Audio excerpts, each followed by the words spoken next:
नमस्ते दोस्तों, आज हम इस वीडियो में बात करेंगे मार्केट के ऊपर। मार्केट काफ़ी वॉलेटाइल है, जैसे कि देख सकते हो कि कुछ 20 दिनों से मार्केट काफ़ी वॉलेटाइल है। और इस वॉलेटिलिटी के चक्कर में लोगों के स्टॉक भी गिरते जा रहे हैं। कोई मतलब 5%, कोई 10% एक एक हफ्ते में गिर चुके। और बहुत लोग परेशान भी है और सोच रहे कि क्या हमको स्टॉक को सेल करके निकल जाना चाहिए, भाई लॉस में है, क्या करें। कुछ समझ में नहीं आ रहा है। मतलब बहुत लोग तो यहाँ पे ब्लाइंड हो चुके हैं, उनको समझ में नहीं आ रहा कि करे क्या। कि भाई इतना स्टॉक कंटिन्यू गिरे जा रहा है, कभी 2%, कभी 3%, कभी पोर्टफोलियो 10,000 माइनस हो जाता है, फिर कभी पोर्टफोलियो 5,000 प्लस हो जाता है। ठीक है, तो इस वीडियो में हम यही समझने की कोशिश करेंगे कि क्या हमको इस मार्केट से हाल फिलहाल निकल जाना चाहिए कि बने रहना चाहिए। ठीक है, यहाँ पे अभी देख सकते हो निफ्टी चल रहा है 23,500 के आसपास। आज का दिन भी काफ़ी वॉलेटाइल रहा। अगर मैं 10 बजे तक बात करूँ तो 10 बजे तक अच्छा खासा लोगों के पोर्टफोलियो गिरे थे। ठीक है, बहुत परेशान हो गए थे। यहाँ पे जैसे कि अच्छे अच्छे स्टॉक यहाँ पे हम देखते हैं तो वो भी गिरे 2-3%। मैनकाइंड फार्मा जैसे स्टॉक देख सकते हो 2-2% गिरे हुए। ठीक है, फिर बाद में वारी एनर्जी काफ़ी गिर गए। अडानी पोर्ट की बात करूँ यहाँ पे, फिर टाटा पावर की बात करूँ, टाटा पावर जो 400 का उसका लेवल था वो कभी तोड़ता ही नहीं था, उसको भी ब्रेक कर दिया भाई। 360 पे चल रहा है, मतलब अच्छे खासे शेयर गिरे हुए। ठीक है, यहाँ के एफकॉन इतना नहीं गिरा हुआ है। ठीक है, ये हमने शेयर भी किया था यहाँ पे। फिर बाद में सुमित सिक्योरिटीज़, बहुत सारे स्टॉक है, सबके ऊपर देखेंगे, चर्चा करेंगे। तो अभी देखो यहाँ पे ना, ये जो मार्केट की चाल है ये होती इसी तरह है। मार्केट चलता है इसकी तरह। अभी कभी किसी ने देखा नहीं है मार्केट का रूप इस तरह, देखा ही नहीं है, तो लोगों को पता ही नहीं है। तो ये चाल ही इसी तरह है।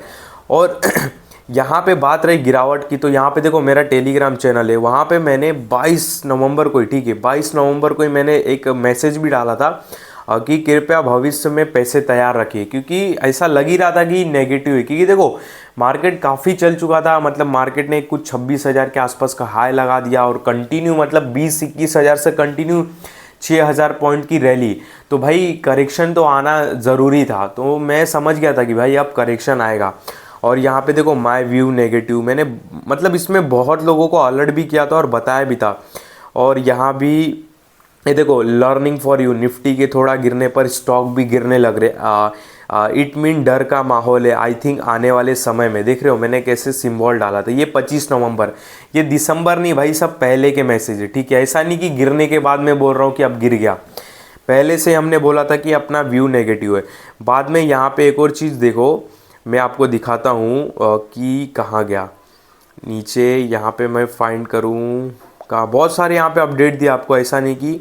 फिर देखो एक मैंने फ्रेंड को भी मैसेज किया था, इसमें मैंने 22 नवंबर के दिन ही मैंने क्या बोला था कि अब ऐसा टाइम आएगा कि भाई आप यहाँ पे रीड कर सकते हो स्क्रीन पर। ठीक है, तो मैंने उसमें क्या बोला था। ठीक है, ये सारे टेलीग्राम पे। यहाँ पे एक और चीज़ मैं दिखाता हूँ। देखो प्रत्यक्ष सुधार बाजार आपको अवसर देता है, every correction market give way opportunity, ये तो ठीक है। और फिर बाद में यहाँ पे सपोर्ट वगैरह भी बताया था, अगर ब्रेक होता है तो देखो कहाँ कहाँ जा सकता है। और यहाँ पे ये देखो इस पे लिखा भी था कि निफ्टी लुक लाइक वीक बीमार, और उसके बाद देखो कि कहाँ पे खड़ा है। ठीक है, तो ये सारे पहले हमने अपडेट दे दिया था, ये हमारे लिए नई बात नहीं है। जो मार्केट गिर रहा है ना, हम उतना उसमें डर भी नहीं रहे। और इसमें देखो बहुत सारे मैंने एक हिंट भी आपको दिया था कि कल मॉर्निंग में साइडवेज निफ्टी, आफ्टरनून में बुलिश, आज bearish. I think good opportunity in market for long term. पर पानी हमेशा सिप सिप करके पीना चाहिए, स्वास्थ्य के लिए अच्छा होता है। ठीक है, तो यहाँ पे सारे अपडेट आते ही रहते हैं और भी बहुत कुछ है।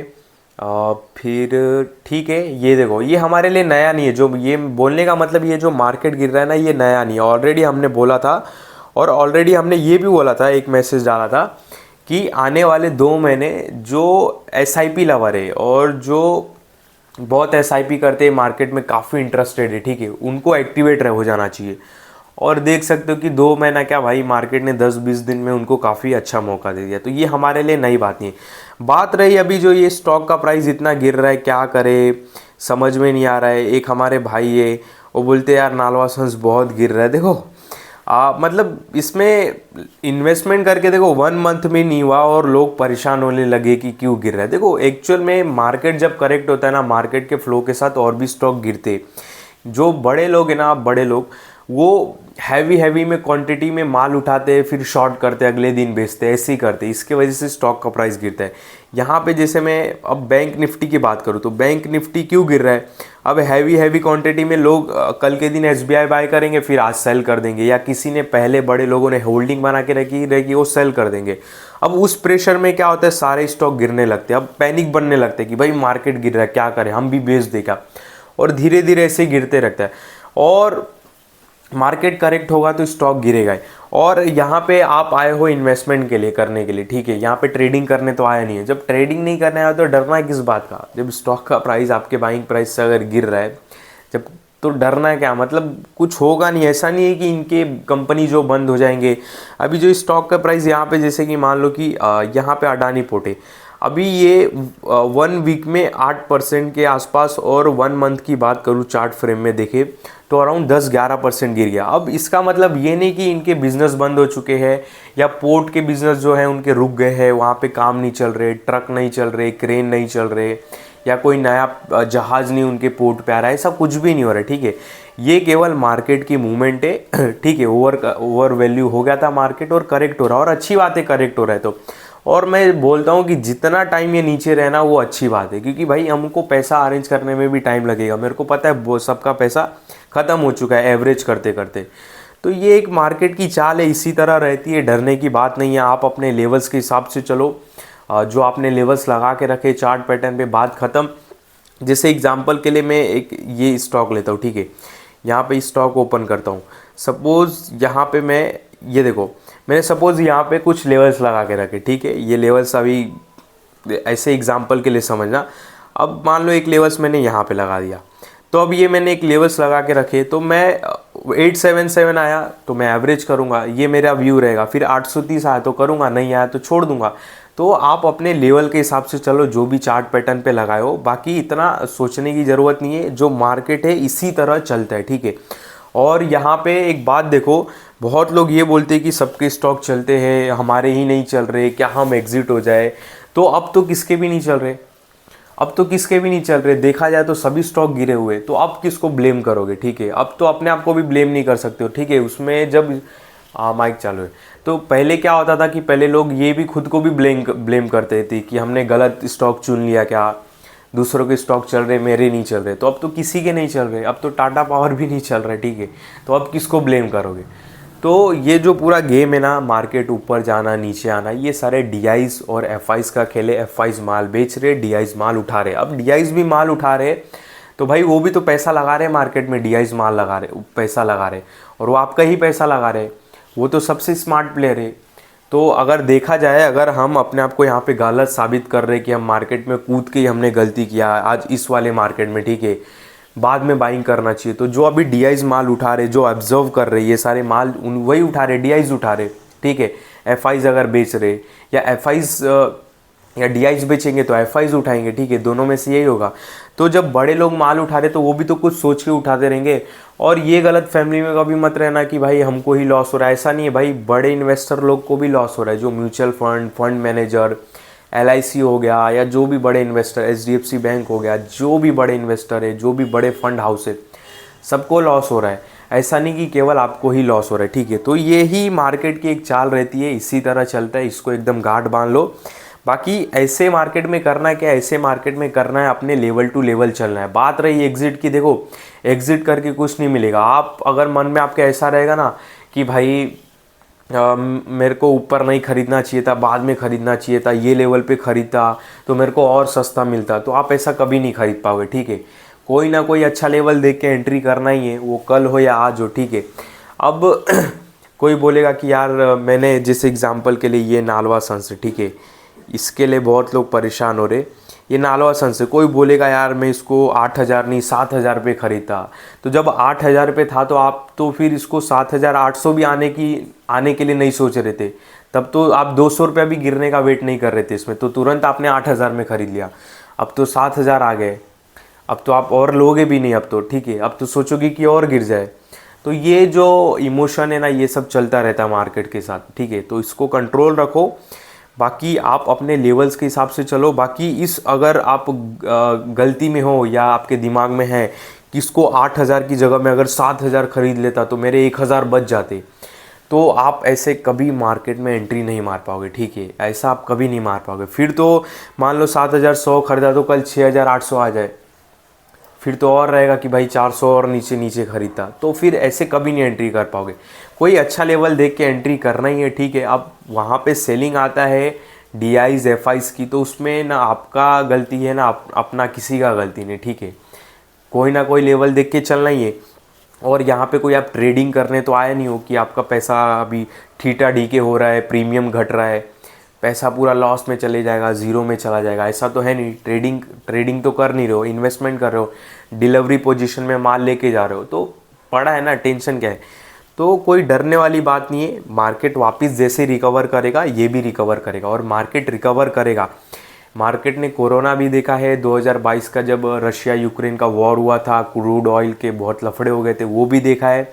तो भी मार्केट आज ऊपर ही खड़ा है, ठीक है, देखा जाए तो ऊपर ही खड़ा है।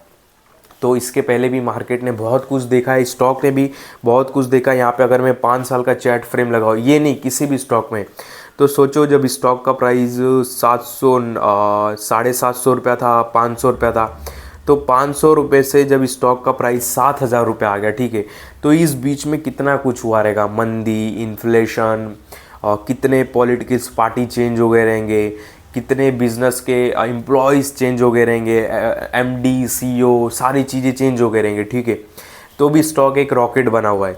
यहाँ पे जैसे मैं निफ्टी की बात करूँ, एक 5 साल का चार्ट फ्रेम डालूँ, तो निफ्टी देखो जब 9,000 था, तो निफ्टी ने 9,000 से लेके जो 26,000 का रैली तय किया है, मतलब जो 26,000 गया है। तो इस बीच आप सोचो, वॉर, छोटे मोटे वॉर, ये लफड़ा हो गया, मंदी आ गई, रेपो रेट बढ़ गया, इन्फ्लेशन हो गया, कुछ समझ में नहीं आता रहेगा, रोज़ 1-2% गिरता भी रहेगा, ठीक है। निफ्टी किसी दिन कभी नेगेटिव रहता रहेगा, ऐसे ही जैसे अब दिसंबर जनवरी में चल रहा है वैसा भी पहले भी रहा रहेगा। तो भी निफ्टी खड़ा ही है ना हाई पे, ओवरऑल देखे तो एक लंबी पिक्चर में।